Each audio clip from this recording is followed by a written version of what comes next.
ഒരു വിമാനം ആകാശത്തേക്ക് ഉയരുമ്പോൾ താഴെയുള്ള ഭൂമി പതുക്കെ അകലുന്നു. നൂറുകണക്കിന് ആളുകൾ ഒരേ വിമാനത്തിൽ, എല്ലാവരും ഒരേ ഒരു കാര്യത്തിൽ വിശ്വസിക്കുന്നു: ഈ വിമാനം സുരക്ഷിതമായി ലക്ഷ്യസ്ഥാനത്തെത്തും. പക്ഷേ വിമാനയാത്രയുടെ ചരിത്രം എല്ലായ്പ്പോഴും ഇത്ര സുരക്ഷിതമായിരുന്നില്ല. വിമാനം കണ്ടുപിടിച്ച കാലത്ത് പൈലറ്റുമാർക്ക് ഇന്നത്തെ പോലെ അഡ്വാൻസ്ഡ് നാവിഗേഷൻ ഉണ്ടായിരുന്നില്ല. വെതർ റാഡർ ഇല്ല. മോഡേൺ എയർ ട്രാഫിക് കൺട്രോൾ, അതുപോലെ തന്നെ ഫ്ലൈറ്റ് ഡേറ്റ റെക്കോർഡർ, ഇതേപോലെയുള്ള കർശനമായ ഏവിയേഷൻ സേഫ്റ്റി റെഗുലേഷൻസ് പോലും ആ കാലത്ത് ഉണ്ടായിരുന്നില്ല. ആദ്യകാല വിമാനങ്ങളിൽ ആകാശത്തേക്ക് ഉയർന്നപ്പോൾ അവയ്ക്കൊപ്പം അപകട സാധ്യതകളും ഏറെ ഉയർന്നു.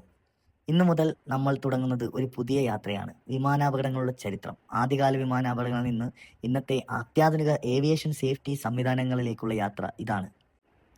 വിമാനത്തിൻ്റെ തുടക്കം, അതായത് വിമാനം ഉണ്ടായ കാലത്താണ് വിമാനത്തിൻ്റെ ആദ്യത്തെ അപകടവും സംഭവിക്കുന്നത്.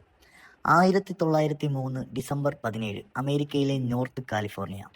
അവിടെ വൈറ്റ് ബ്രദേഴ്സ് അവരുടെ ബ്രൈറ്റ് ഫയർ ഉപയോഗിച്ച് പവേർഡ് ഫ്ലൈറ്റ് വിജയകരമായി നടത്തി. മനുഷ്യൻ്റെ സ്വപ്നം യാഥാർത്ഥ്യമായി. പക്ഷേ ഒരു പുതിയ സാങ്കേതിക വിദ്യ ജനിച്ചപ്പോൾ അതിൻ്റെ അപകട സാധ്യതകളും മനുഷ്യർ പതുക്കെ മനസ്സിലാക്കാൻ തുടങ്ങി. ആദ്യകാല എയർക്രാഫ്റ്റുകളിൽ ഇന്നത്തെ വിമാനങ്ങളുമായി താരതമ്യം ചെയ്യുമ്പോൾ വളരെ ലളിതമായിരുന്നു. Wooden structure, fabric covered wings, ചെറിയ എൻജിൻസ്, പരിമിതമായ കൺട്രോൾ സിസ്റ്റംസ്. പരിചയസമ്പന്നരല്ലാത്ത ടെസ്റ്റ് പൈലറ്റ്സ് പോലും പലപ്പോഴും എയർക്രാഫ്റ്റിൻ്റെ പരിധികൾ പരീക്ഷിച്ചുകൊണ്ടായിരുന്നു പറന്നിരുന്നത്. അതുകൊണ്ട് തന്നെ ഏവിയേഷൻ്റെ ആദ്യകാല ചരിത്രത്തിലെ അപകടങ്ങൾ സാധാരണമായിരുന്നു, വളരെ സാധാരണമായിരുന്നു. ആദ്യകാല വിമാനാപകടങ്ങൾ പലപ്പോഴും ഒരു കാരണത്താൽ മാത്രം സംഭവിച്ചിരുന്നതല്ല: എയർക്രാഫ്റ്റ് ഡിസൈൻ പ്രശ്നങ്ങൾ, എഞ്ചിൻ ഫെയിലിയർ, കൺട്രോൾ നഷ്ടപ്പെടൽ, വെതർ, പൈലറ്റ് എക്സ്പീരിയൻസ്. ഇവയിൽ ഒന്നോ അതിലധികമോ കാരണങ്ങൾ ഒരുമിച്ചാകാം അപകടത്തിലേക്ക് നയിച്ചത്. ഇന്നൊരു വിമാനാപകടങ്ങൾ സംഭവിച്ചാൽ അന്വേഷിക്കാൻ വിമാനത്തിൻ്റെ മെയിൻ്റനൻസ് റെക്കോർഡ് പരിശോധിക്കാം, പൈലറ്റ് ട്രെയിനിങ് പരിശോധിക്കാം, അതുപോലെ തന്നെ വെതർ ഡേറ്റയും എയർക്രാഫ്റ്റ് സിസ്റ്റംസും പരിശോധിക്കാം. കോക്പിറ്റ് കമ്മ്യൂണിക്കേഷൻസും ഇത് ഒരു പ്രധാന പരിശോധനയായിട്ട് നമുക്ക് നടത്താവുന്നതാണ്. ഫ്ലൈറ്റ് ഡേറ്റ റെക്കോർഡർ പോലെയുള്ള വിവരങ്ങൾ പരിശോധിക്കാം.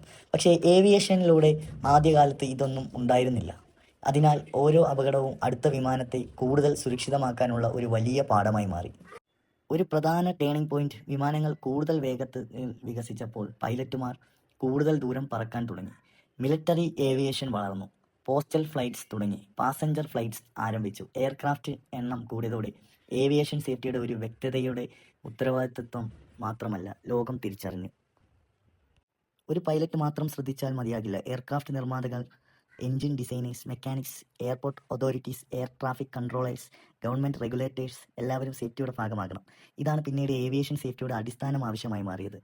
ആകാശത്തിലെ അദൃശ്യ ശത്രു. ആദ്യ പൈലറ്റുകൾ നേരിട്ട വലിയ ഒരു വെല്ലുവിളിയാണ് വെതർ, കാലാവസ്ഥ. ഇന്ന് വിമാനം പറന്നുന്നതിന് മുമ്പ് പൈലറ്റ്സ് ഡീറ്റെയിൽഡ് വെതർ ഇൻഫർമേഷൻ ലഭിക്കുന്നു. Wind speed, visibility, Strom systems, cloud conditions, ഇവയെല്ലാം പരിശോധിക്കാം. പക്ഷേ ഏവിയേഷനിലൂടെ ആദ്യകാലത്ത് ഇത്തരം ടെക്നോളജി വളരെ പരിമിതമായിരുന്നു. ഒരു പൈലറ്റ് ആകാശത്തേക്ക് കയറിയപ്പോൾ അവൻ്റെ മുന്നിലുള്ള വെതർ എങ്ങനെയായിരിക്കും എന്ന് കൃത്യമായി അറിയാൻ എല്ലായ്പ്പോഴും സാധിച്ചിരുന്നില്ല. മഞ്ഞ്, മഴ, ശക്തമായ കാറ്റ്, വിസിബിലിറ്റി കുറയൽ, ഇവയെല്ലാം അപകട സാധ്യത വർദ്ധിപ്പിച്ചു. അതുകൊണ്ട് തന്നെ വെതർ ഫോർകാസ്റ്റിംഗ് ഏവിയേഷൻ സേഫ്റ്റിയിൽ വളരെ പ്രധാനപ്പെട്ട ഭാഗമായി മാറി. മെക്കാനിക്കൽ ഫെയിലിയേഴ്സ് അടുത്ത ഒരു വലിയ പ്രശ്നമാണ്. എയർക്രാഫ്റ്റിൻ്റെ മെക്കാനിക്കൽ റിലയബിലിറ്റി ആയിരുന്നു. ഇന്നത്തെ കൊമേഴ്ഷ്യൽ എയർക്രാഫ്റ്റ് എൻജിൻസ് വളരെ കർശനമായ ടെസ്റ്റിങ്ങും മെയിൻ്റനൻസ് പ്രൊസീജിയേഴ്സും വിധേയമായാണ്. പക്ഷേ ആദ്യകാല എയർക്രാഫ്റ്റ് എൻജിൻസ് പൂർണ്ണമായും വിശ്വസിക്കാവുന്ന രീതിയിൽ വികസിപ്പിച്ചിരുന്നില്ല. എൻജിൻ പവർ നഷ്ടപ്പെടുന്നത് എയർക്രാഫ്റ്റിനെ ഗുരുതരമായ അപകടത്തിലാകാം. ഒരു എൻജിൻ പ്രോബ്ലം സംഭവിച്ചാൽ പൈലറ്റിന് ലഭ്യമായ ഓപ്ഷൻസ് വളരെ കുറവായിരുന്നു. ഇതിനാലാണ് എയർക്രാഫ്റ്റ് ഡിസൈനിൽ റെഡ്യൂഡൻസി എന്ന ആശയം പിന്നീട് വളരെ പ്രധാനപ്പെട്ടത്. ഒരൊറ്റ സിസ്റ്റംസ് തകരുമ്പോൾ മുഴുവൻ എയർക്രാഫ്റ്റ് അപകടത്തിലാകാതെ മറ്റൊരു സിസ്റ്റം പ്രവർത്തിക്കണം. ഇന്നത്തെ കൊമേഴ്ഷ്യൽ ഏവിയേഷനുടെ സേഫ്റ്റി ഫിലോസഫിയിൽ ഇതിന് വലിയ പ്രാധാന്യമുണ്ട്. മിലിറ്ററി ഏവിയേഷൻസും അതിൻ്റെ അപകടങ്ങളും. ഒന്നാം ലോക മഹായുദ്ധകാലത്ത് ഏവിയേഷൻ വളരെ വേഗത്തിൽ വികസിപ്പിച്ചു.